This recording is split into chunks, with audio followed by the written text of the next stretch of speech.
Part 1. The absence of love. You think hell burns, but it doesn't. It freezes.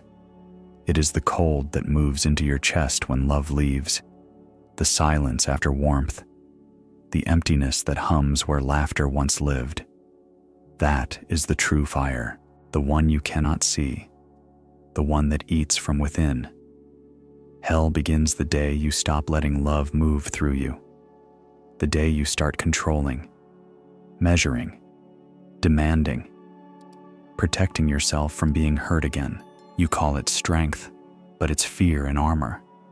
You call it wisdom, but it's just exhaustion disguised as insight. You call it peace, but it's numbness with candles. Rumi said that love is the soul's blood. When it stops flowing, the body still walks, but the heart decays. You keep smiling, performing, saying the right words, but deep down, there's no pulse, no warmth. You are a monument to what once lived. You think you've found balance, but really you've built a shrine to survival. Hell isn't flames licking your skin. It's waking up every morning knowing exactly who you are and feeling nothing about it. It's the comfort of predictability, the dullness of routine that never asks you to surrender. The walls you built so pain could never reach you have also kept joy out. And the cruelest part, you did it all in the name of protection. Without love, everything turns into noise. Work becomes survival. Relationships become transactions. Even silence becomes a weight you carry like a punishment. You start seeking stimulation just to remember you're alive. The phone, the noise, the screens, the constant pulse of distraction, all of it. An attempt to feel something, anything. You say you want peace, but what you really want is anesthesia, something to dull the ache of not feeling love, not being love, not letting love in. You keep thinking the next thing will fix it, the next person, the next plan, but nothing sticks. Because love isn't something you can chase. It's something that happens when you stop running from yourself. The absence of love doesn't look dramatic. It's quiet, respectable. Everyone around you calls it maturity. You've learned to function, to keep things under control. You even talk about spirituality. You post quotes about letting go, about presence. But there's a trembling under the surface. You can feel it in the pauses, in the way your voice catches when you talk about beauty, in the way you look away from your own reflection. You have become so used to emptiness that fullness scares you. Real connection feels dangerous. Vulnerability feels like death. You've built your own hell, brick by brick, out of good intentions and unhealed wounds. You don't even notice the smoke anymore. You call it air. Hell isn't given to you. You maintain it. You feed it. Every time you hide what you truly feel. Every time you say, "I'm fine," when your heart is breaking. Every time you choose pride over truth. Every time you let fear decide how much of you is allowed to live. You think the absence of love is safety, but it's just a slow self-burial. You keep breathing, but not living. You keep smiling, but not glowing. You are the ghost of a fire that forgot how to burn. And the cruel beauty of it all is that love never left. It's been knocking this entire time, waiting for you to stop pretending you don't hear it. When you finally stop running, the first thing you'll feel won't be peace. It will be pain, because that's how love returns, through the ashes of your own silence. But for now, you sit in the cold. You call it strength. You call it clarity. You call it self-sufficiency. And Rumi whispers, almost kindly, "My friend, this is not life. This is your hell before love." Part 2. The Architecture of Hell. Hell does not appear suddenly. It is built, carefully, brick by brick, habit by habit, thought by thought. No one forces you inside. You simply wake up one day and realize you've been designing it all along. You start with small lies, harmless at first. A smile when you mean no. A silence when your heart screams yes. A promise you break because you don't want conflict. Each one feels like a compromise, but together they form the foundation. Soon you live surrounded by walls made of unspoken truths. You decorate those walls with comfort, a good job, a busy schedule, respectability, a social mask so well polished that even you start to believe it. From the outside, it looks like order. From the inside, it feels like a slow suffocation wrapped in success. Every rule you created to protect yourself becomes another bar on the cage. Don't show too much emotion. Don't trust too quickly. Don't hope too high. Don't love too deep. Each don't sounds wise, but wisdom born of fear is just control wearing perfume. Hell is the architecture of avoidance, the blueprint of denial. You designed your own fortress to keep pain away. But the irony is cruel. Pain lives in the walls.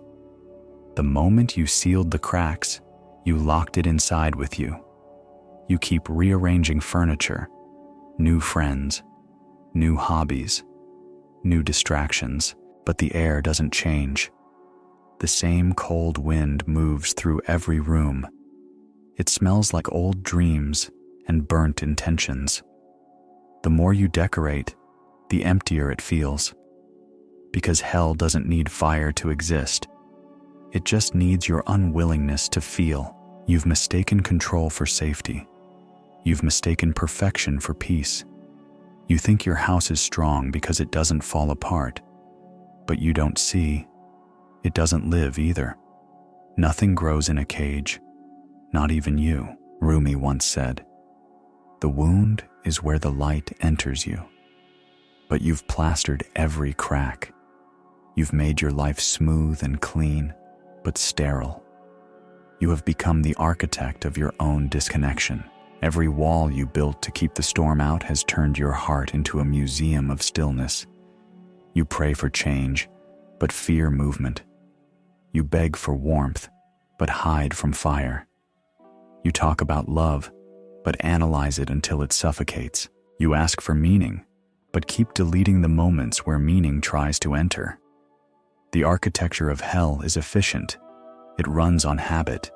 It feeds on routine. It hides behind comfort. It survives through fear of losing control. The devil doesn't need to tempt you.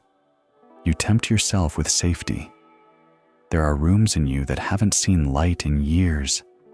The ones where you locked your grief, your guilt, your rage, your tenderness. The rooms where your soul still waits, whispering under the dust, "I'm still here." But you rarely visit. You keep the doors closed. You're afraid of what might surface if you look too long. The irony is, what you fear isn't darkness. It's your own capacity to love through it. You call it peace. But peace that avoids pain is just fear with incense. Hell is not chaos. It's perfect order.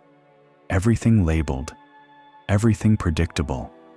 No surprises, no surrender. You become a god inside your own creation, worshipped by your fears, imprisoned by your rules. And yet, somewhere deep under the marble floors and locked rooms, a faint warmth still beats. The last ember, the one that refuses to die. It's not there to destroy your house. It's there to remind you, you were never meant to live inside it. Sooner or later, that warmth will grow restless. It will start shaking the walls. Cracks will form. The light will bleed in, and everything you built to protect yourself will tremble. That will be the beginning of the fire. but not yet. For now, you live in the masterpiece of your own making, your private heaven of control, your elegant, silent hell. Part 3. The God of Fear. There comes a moment in every soul's darkness when silence becomes unbearable, when you can no longer blame the world, and you start to hear a quiet voice inside, whispering something you don't want to understand. It says, "You worship your fear. You built an altar for it in your heart, and you've been praying there for years without knowing." Fear is patient. It doesn't come with fire or teeth. It comes dressed as care, as logic, as maturity. It speaks softly, like a friend who only wants to keep you safe. It tells you when to stop, when to stay quiet, when to pretend. It rewards obedience with the illusion of control, and so you kneel before it, day after day, believing you are being wise, when in truth, you are being ruled. It's not that you chose fear consciously. It's that you mistook it for truth. Fear said, "Don't open your heart again. Remember what happened last time." Fear said, "Don't chase your dream. The world is cruel." Fear said, "Don't speak your truth. You'll lose them." And you listened. You made those warnings sacred. You called them realism. You called them common sense. You called them God's guidance. Rumi said that false gods do not demand belief, they demand obedience.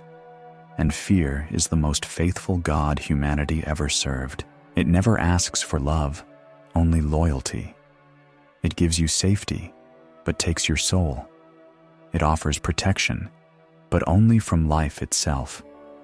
It whispers, "Don't feel too deeply. Don't trust too fully. Don't live too loudly." And you call that wisdom. Soon, you start shaping your world around it. Your relationships become negotiations between two fears. Your dreams shrink until they fit inside your comfort zone. Even your prayers become bargains, promises to stay small if only nothing bad happens.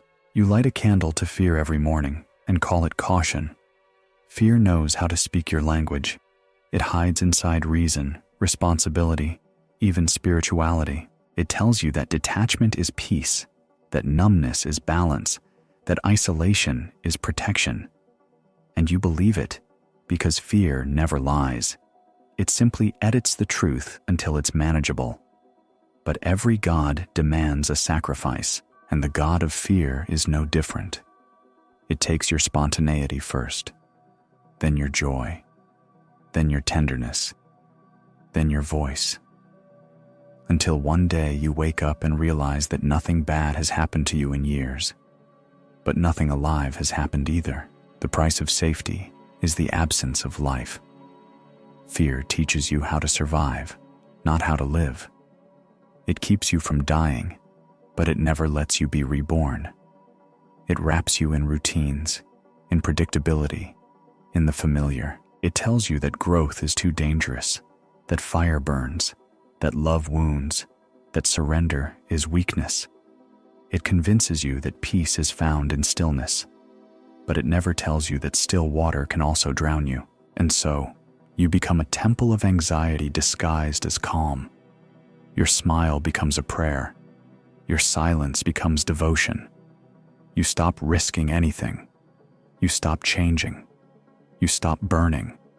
You forget that before the fire destroys, it illuminates. The God of fear doesn't need thunder or hellfire.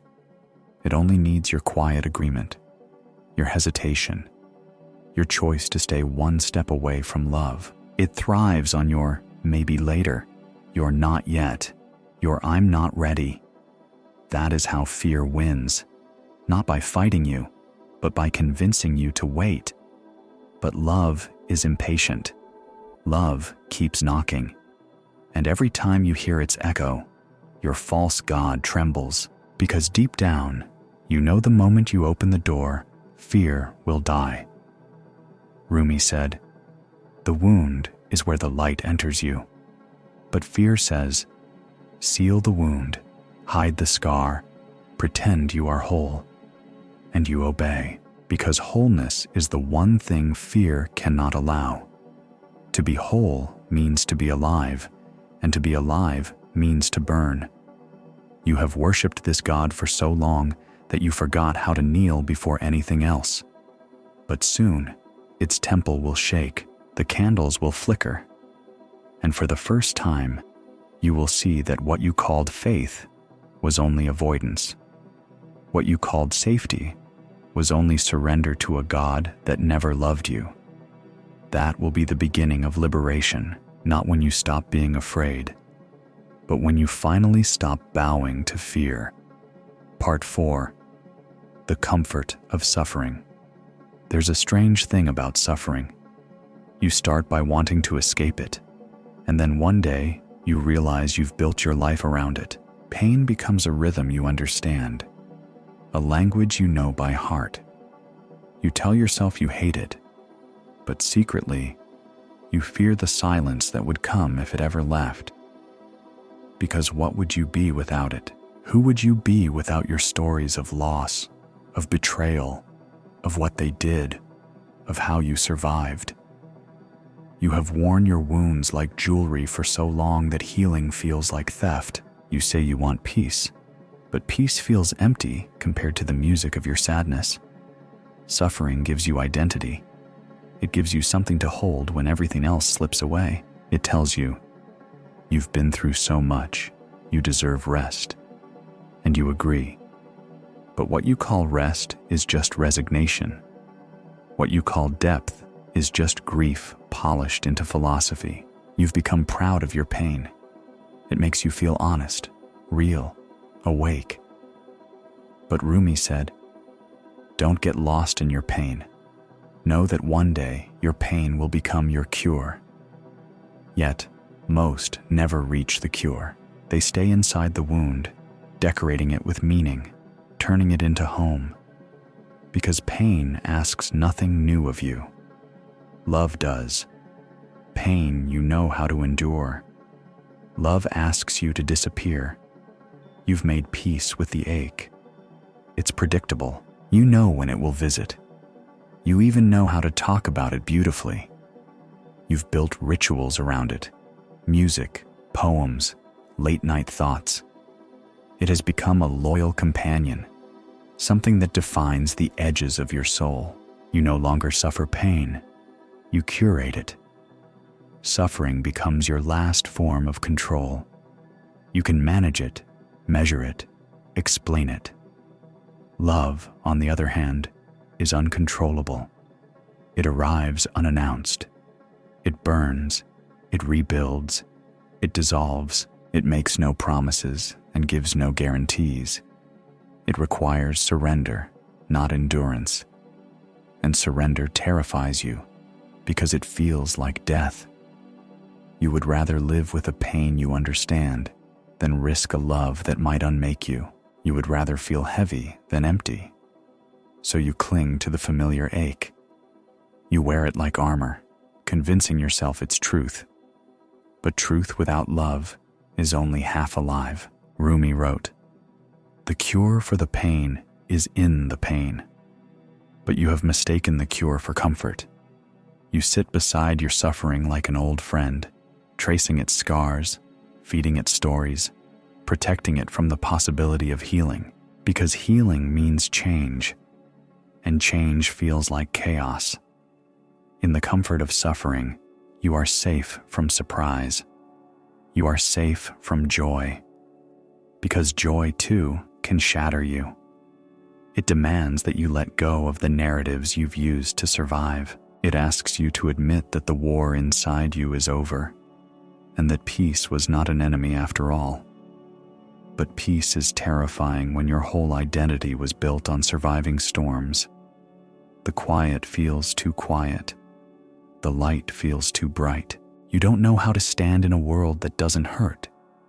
So you find ways to keep the ache alive, a memory, a regret, a conversation that reopens the old wound just enough to remind you who you are. This is the comfort of suffering. the illusion that pain gives meaning. You call it depth, but it's only repetition. You call it strength, but it's only fear dressed as endurance. You call it authenticity, but it's only resistance to what could heal you. And love, patient as always, waits outside the door, not with pity, but with fire, because love will not comfort your suffering. It will burn it. It will strip you bare of your poetry and show you what silence really is. Not emptiness, but space. You think you are afraid of pain, but you are not. You are afraid of a life without it, a life where you no longer have a reason to hide from joy. Soon, that comfort will start to crumble, because even pain grows restless when it realizes it has kept you from love too long. And when the first crack appears in the walls of your suffering, you will feel something you haven't felt in years.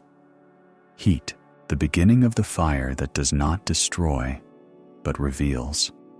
Part 5. When love appears. Love never arrives the way you expect. It doesn't knock softly or whisper poetry at your door. It comes as a storm that tears through the quiet you've mistaken for peace. It breaks the symmetry of your well-designed life. It drags light into rooms that have never seen it and calls you by a name you've been pretending to forget. At first, you don't recognize it. You think it's chaos. You think something is wrong. Your routines stop working. Your thoughts scatter. Your heart, that loyal machine of control, starts stuttering like a child seeing lightning for the first time. You call it anxiety, but it's resurrection. You call it danger, but it's truth returning. Rumi said, "Love is the flame which, when it blazes, consumes everything except the beloved." You think he meant romance, but he meant demolition. He meant that when real love arrives, it doesn't ask for permission. It burns through your plans, your logic, your self-image, your boundaries, until nothing false can breathe. At first, you fight. You call it discernment. You analyze it, question it, pray for clarity. But love doesn't negotiate. It doesn't explain itself. It moves through you like fire through dry wood, and everything you built to stay safe starts to smoke. You feel it in your chest, that unbearable heat that is not pain, but feels like dying. You start shaking, not because you're afraid of love, but because you know that to let it in, you'll have to stop being who you've always been, the self you've crafted, protected, polished. It starts to crack. The walls you built to survive begin to hum with pressure, as if the air itself wants to set them on fire. Love doesn't arrive to make you feel better. It arrives to make you real. It wants nothing from you except everything. It doesn't want your prayers, your promises, or your purity. It wants your surrender. It wants your control. It wants the version of you that hides behind every "I'm fine." You say, "But I've been hurt before." Love says, "That wasn't me." You say, "I can't survive another loss."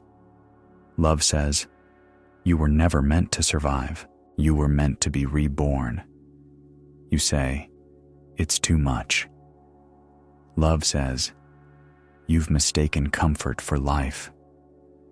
There's a moment, brief, terrifying, when you realize that what you've been calling yourself is just everything that came before love, and all of it begins to tremble under the weight of what's coming. The masks don't fit anymore. The lies lose their flavor. Even your pain starts to feel false, rehearsed, thin. Love doesn't need to argue.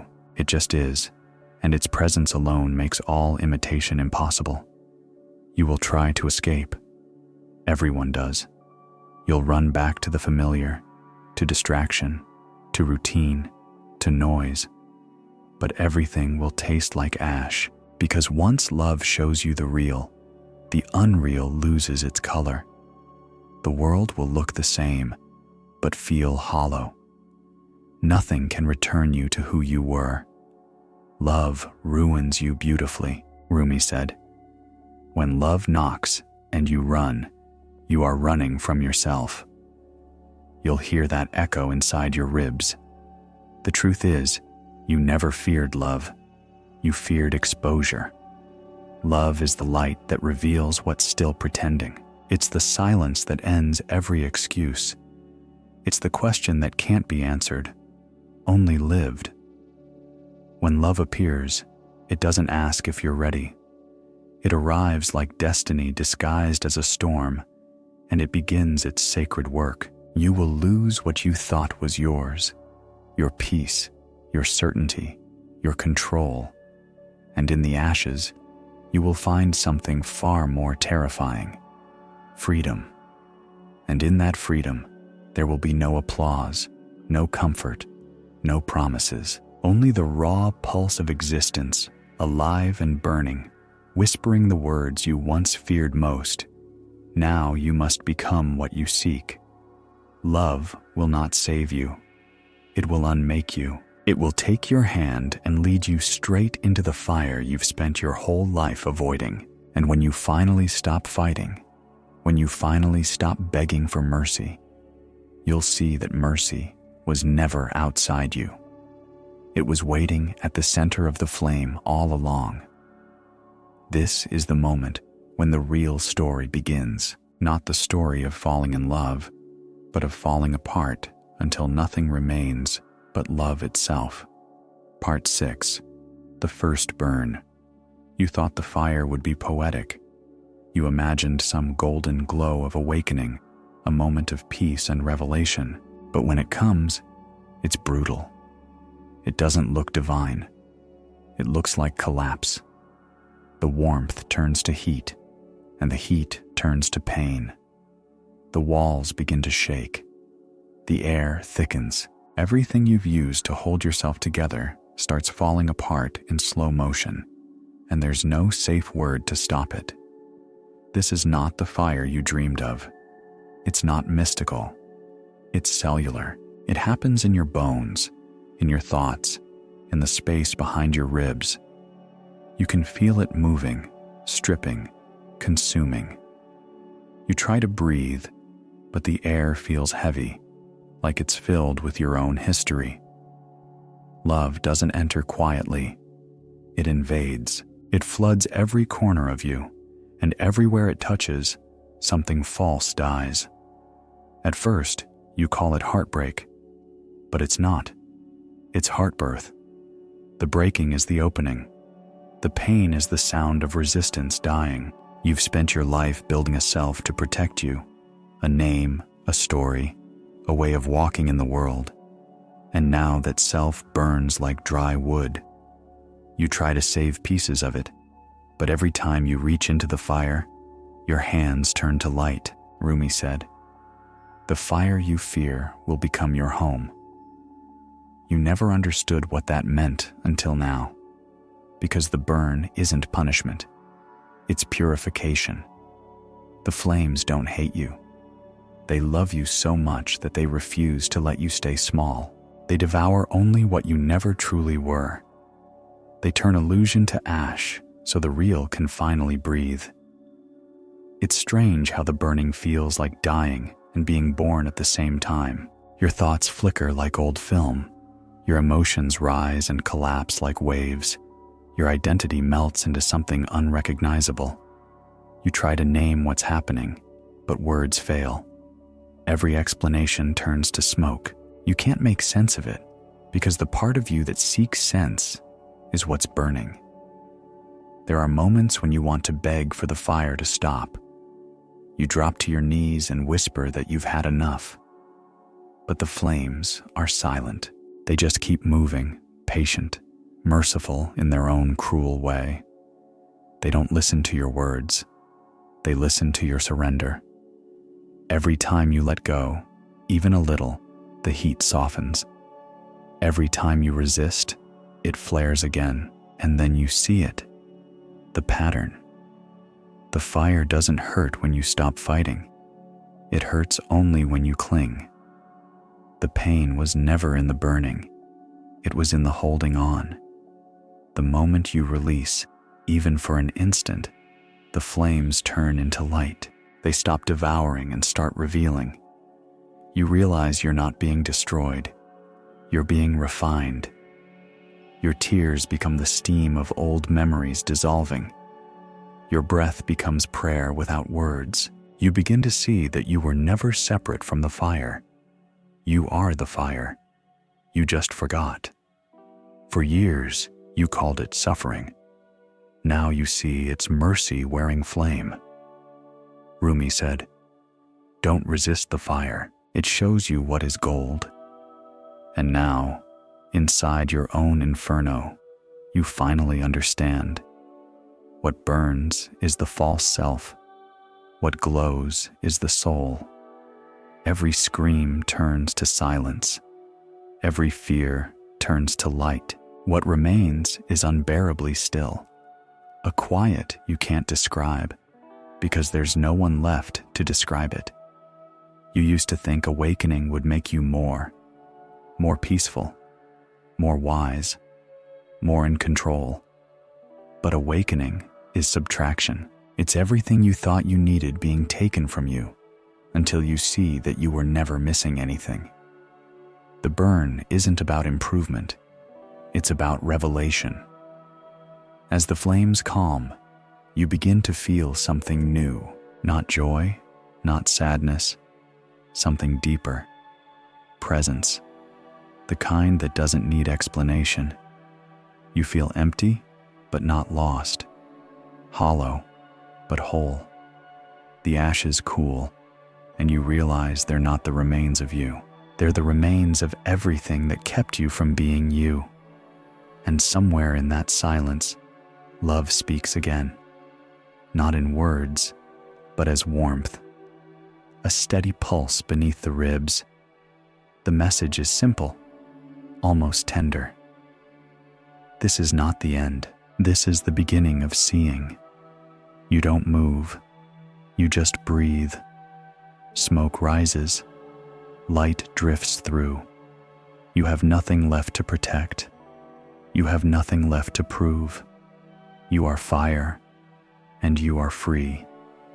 Part 7. The collapse. There is a moment after the fire when everything goes quiet. Not peaceful, not calm, just empty. The noise of burning fades, the struggle stops, and you find yourself standing in the ruins of who you used to be.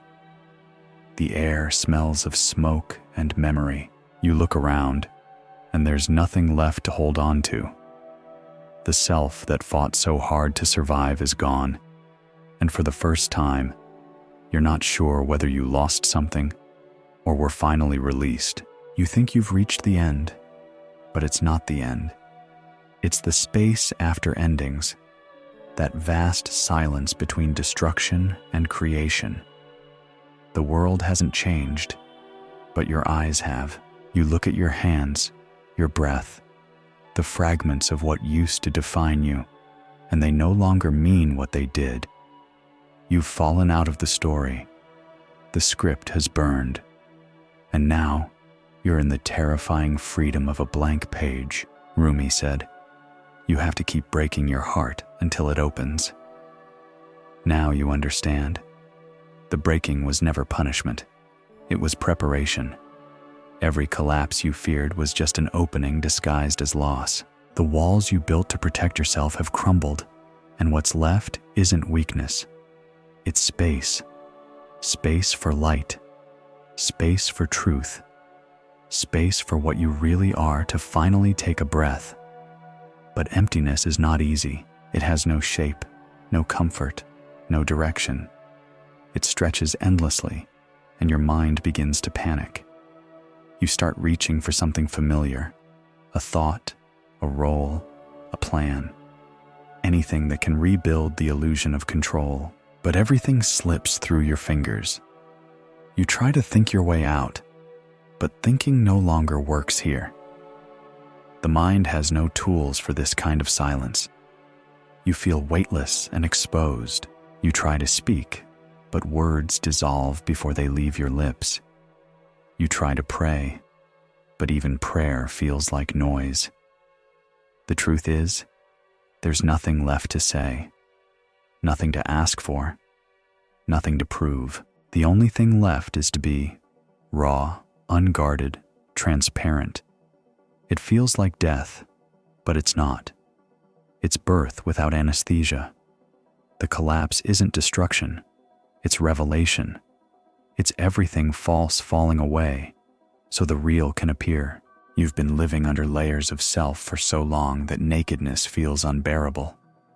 But this is the point, to stand in the ruins and not rush to rebuild. To see that the silence isn't empty. It's alive. Slowly, you begin to sense it. The hum beneath everything. A vibration so subtle, it feels like breath itself. The air seems to shimmer.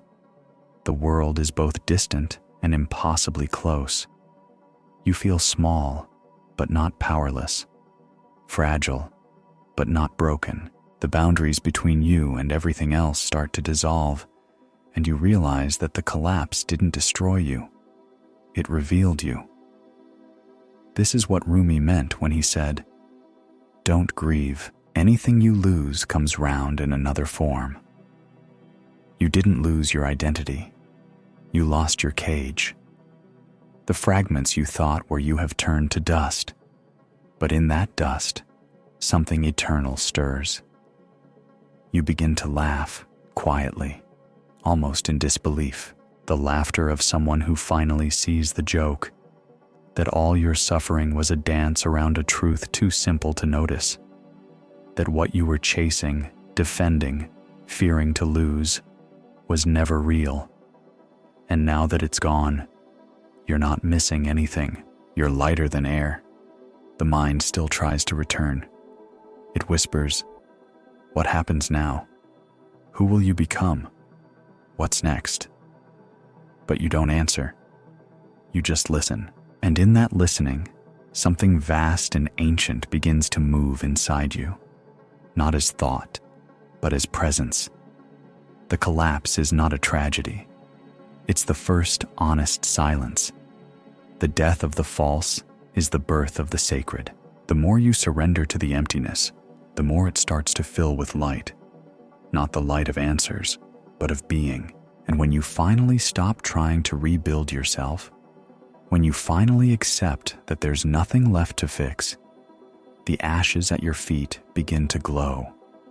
Not with memory, not with hope, just with awareness. The realization that the fire never ended. It only changed shape. You are not what burned. You are what remains. Part 8. The recognition. At first, it feels like nothing. Just stillness. The kind that makes even breathing feel intrusive. The fire is gone. The noise is gone. And all that remains is this vast quiet. You sit in it, waiting for something to happen. A sign, a voice, some divine proof that the suffering meant something. But nothing comes. Only silence, only space, and for the first time, you don't try to fill it. That's when you notice it. The warmth. Subtle at first, almost imagined, rising from somewhere inside you. Not as emotion, but as presence. You realize the light you thought was outside has always been within. It isn't arriving, it's revealing. It was here through every pain, every collapse, every moment you called darkness. It never left. You just couldn't see it through the smoke. You begin to understand that the fire was not an enemy. It was a teacher with impossible patience. It burned only what could not stay. It stripped away the costumes, the defenses, the lies, until the truth stood naked. And that truth is terrifyingly simple. You were never unloved. You were never lost. You were only hidden beneath everything that said you were. Rumi said, "The fire was never against you. It was sent to bring you home." Now you feel what those words mean. Every pain that broke you was love in disguise, wearing the mask of destruction. Every door that closed was love protecting you from smaller rooms. Every loss was an opening. Every ending was mercy with smoke in its hair. Recognition doesn't come as a thought. It comes as a soft ache in the chest, a kind of tender disbelief. You realize how deeply you misunderstood life. You spent years fighting shadows, thinking they were demons, while all along they were love's strange reflections, shaping you for the moment you could finally see. The tragedy wasn't that you suffered. It's that you didn't know what the suffering was for. You see now that love never left you. It was there when you were building your walls, whispering, "I'll wait." It was there when you bowed to fear, saying, "I understand." It was there when you collapsed, silent, patient, holding the space for your return. Love doesn't abandon. It hides within the chaos, disguised as pain, so you'll go looking for it where you least want to. Everything looks the same, yet nothing is. The world hasn't changed, but the way you see it has. The ordinary glows. The air feels alive.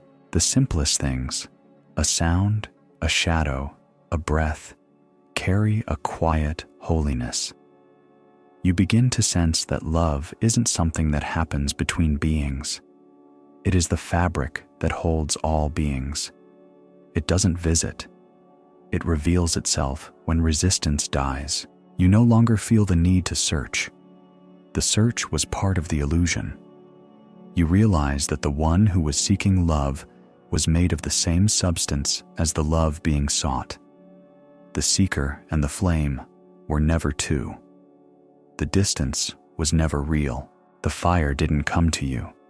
It came from you. And this realization breaks something open in you. Not pain this time, but reverence. A humility so vast it feels like prayer. You look back at everything that hurt you, and instead of anger, you feel gratitude. You whisper, "I see it now. You were never against me." Recognition isn't a victory. It's a surrender. It's the moment when the war ends, not because you've won, but because you finally understand there was never an enemy. The fire, the loss, the loneliness, all of it was love trying to get your attention. And now that it has it, it doesn't need to burn anymore. You start to smile, not because you're healed, but because there's nothing left to heal. The fire revealed that the wound was never a flaw. It was a doorway, and on the other side of that doorway stands love itself, unmasked, radiant, patient as eternity. Rumi said, "When you finally open your heart, you will see that love was never coming toward you. It was always inside you, waiting to be seen." Now you know what he meant. You close your eyes. The warmth deepens. You whisper softly, "It was you all along." And for the first time in your life, the silence feels like home. Part 9. The Return. You wake up one morning, and the world is still here. The same streets, the same sky, the same faces, but something has shifted. Not out there, but in the space between things. The air feels softer. The colors seem fuller. Time moves differently, slower, as if it's finally breathing with you instead of against you. Nothing dramatic has changed, yet everything has. You walk through your life as if you've been gone for centuries. Every sound feels sacred. Every movement feels deliberate. Even pain, when it visits, no longer feels like an enemy. It's just another ripple in the ocean that you now know you are part of. The noise of life doesn't overwhelm you anymore. It flows through you, like wind through an open window. This is the return, not to heaven, but to earth, not to some imagined perfection, but to the real, unedited world. The dishes still need washing, the bills still come, the body still aches, but now you see it all as part of the same dance. Nothing feels separate. Nothing feels wasted. The ordinary has become luminous. Rumi said, "The wound is the place where the light enters you." But now you understand the other half. The light never leaves. It lingers in everything. It hums in the background of your every breath. The same fire that burned through your illusions now burns quietly in your chest, not destroying, but illuminating. You no longer chase meaning. Meaning is everywhere. You no longer chase peace. Peace follows you. Even chaos has softened. It doesn't scare you anymore. You've seen what lies beneath it, and you know now that even the storm is made of light. You've stopped dividing the world into good and bad, sacred and ordinary, love and loss. It's all one movement, one pulse, one endless act of becoming. You meet people and don't try to fix them. You don't try to be understood. You simply listen, and in your listening, something silent moves between you. A quiet recognition, a spark that doesn't need words. You see the fear in others and remember your own, and instead of judgment, you feel compassion. Because you know now that fear is not the absence of love. It's love not yet recognized. There's a gentleness to everything. Even your old memories, the ones that once made you ache, now feel like holy ground. You look back on the pain and see the shape of grace in it, the betrayals, the losses, the nights of silence. All of them were threads weaving you back to yourself. Nothing was wasted. Not a tear, not a wound, not a moment. Love has returned, but it feels different now. It's not a feeling, not an emotion, not even a relationship. It's an atmosphere, a presence. It moves through everything, like light through water. It doesn't belong to you, and yet, it's all you are. You don't fall in love anymore. You fall into love, the same way you fall into breath, into being, into this endless now. Rumi said, "Heaven was never elsewhere." Now you see that heaven was always hidden in the simplest things, in the touch of wind, in the silence between words, in the heartbeat behind your ribs. Heaven was not waiting after death. It was waiting after illusion. It appears not when you reach it, but when you stop running from what is. You no longer need to understand everything. You no longer need to prove anything. You've stopped looking for signs because you've realized that everything is a sign. The return is not an arrival. It's a remembering. You have come back to the same world, but now you walk through it as light walks through glass. Transparent, unattached, unafraid.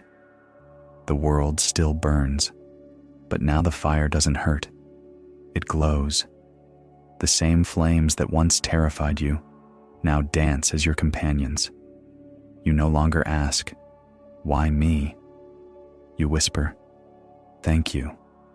You no longer ask for mercy. You see that you were always swimming in it. You've come home, not to a place, not to a belief, but to the truth that has been burning quietly inside you since the beginning. The truth that love was never something to find, but something to remember. The journey was never about escaping hell, but realizing that hell was only the shadow cast by love, unrecognized. And now, standing here, in the same body, in the same world, you finally understand. The fire was never meant to end. It was meant to become light. Part 10. The flame that remains. It begins with quiet, the kind of quiet that isn't empty, but alive. The kind of silence that breathes. You sit inside it, not as someone trying to meditate, but as someone who has finally stopped running. You don't chase peace anymore. You are peace. You don't speak about love anymore. You are love. Everything unnecessary has burned away, and what's left is simple, radiant, whole. You no longer feel separate from the world. The air that moves through you is the same air that stirs the trees. The light that falls on your skin is the same light that glows behind your eyes. You look at the faces of others and see the same fire flickering inside them. Some hidden, some trembling, some still covered by smoke. But you recognize it now. You no longer try to teach, to convince, to awaken. You simply see, and your seeing becomes prayer. Rumi said, "I no longer pray. I am the prayer." You understand that now. Prayer is no longer something you send upward. It rises from you like heat from a candle, effortless, constant, unseen. Every breath becomes a hymn, every step a confession, every heartbeat an offering. You live as a flame that doesn't need to be noticed, because its only purpose is to burn. You move through life gently, but with gravity. You speak less, but your silence speaks more. You love without reason. You forgive without memory. You live without armor. The old reflexes, the need to prove, to defend, to control, are gone. You don't need to protect what you have become, because what you've become cannot be harmed. You are not pure light. You are light and shadow together, dancing. You no longer reject your human pain. You hold it tenderly, knowing it's part of the song. Love isn't perfection. It's inclusion. It holds everything, even the darkness, without judgment. You no longer divide yourself into pieces that deserve light and those that don't. Everything belongs. Everything is sacred. The world is still imperfect, still trembling, still burning in its own way. But now you see that the fire isn't destruction. It's transformation happening everywhere. Every breaking is a door. Every cry is a prayer in disguise. Every soul is walking through its own flame, learning to see that the heat is love in motion. You've stopped seeking heaven in another world. Heaven happens here, in this breath, in this body, in this moment that keeps unfolding like light from an endless source. The fire that once terrified you is now your teacher, your home, your heart. You don't fear it anymore because you know what it burns, only illusion. What it leaves behind is truth, Rumi said. When you let go of who you think you are, what remains is what you truly are.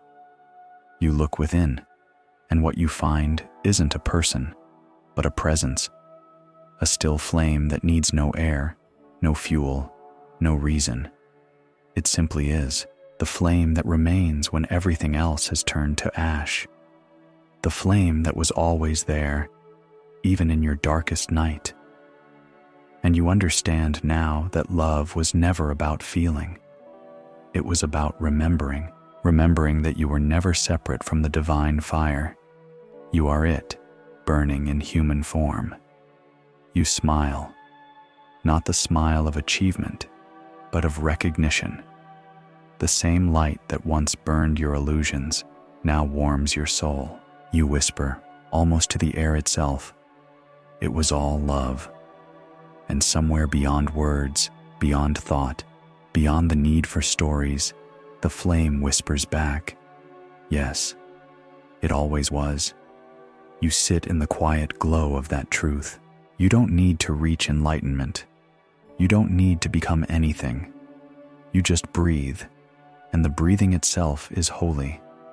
And if someone asks what happened to you, you will simply smile and say, I stopped fighting the fire, I became it.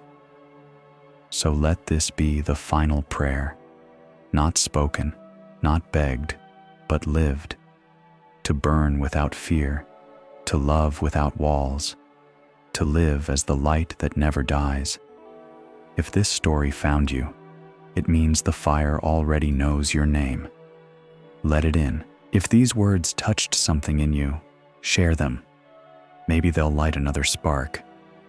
And if this journey stirred your own, stay close, subscribe, like, or simply whisper thank you to the flame inside you. That's all love ever wanted.